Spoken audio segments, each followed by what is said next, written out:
Hey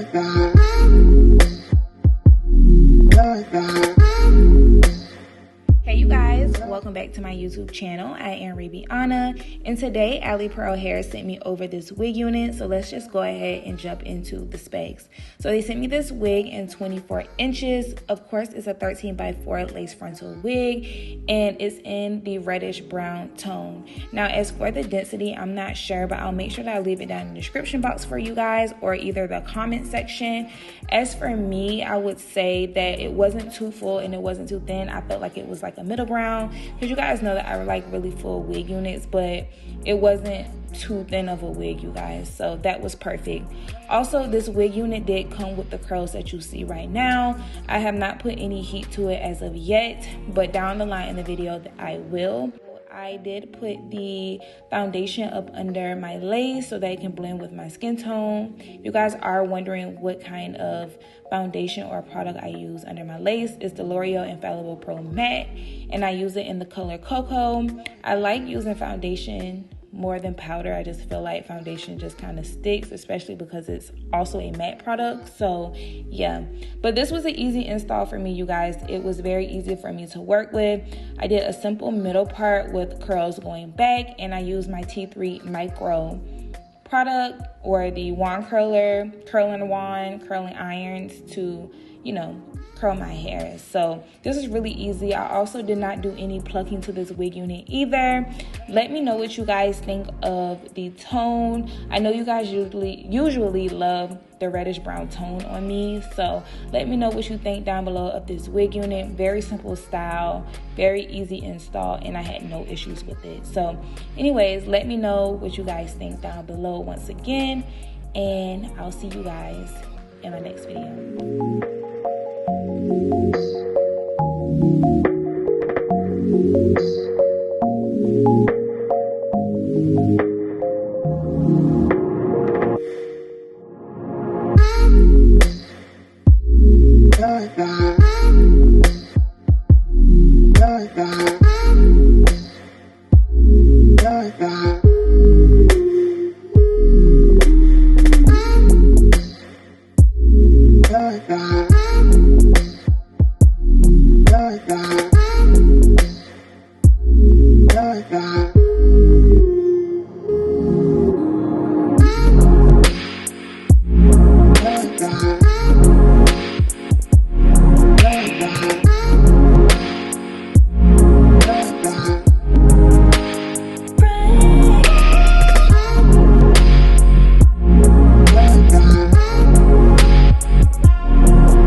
Bye.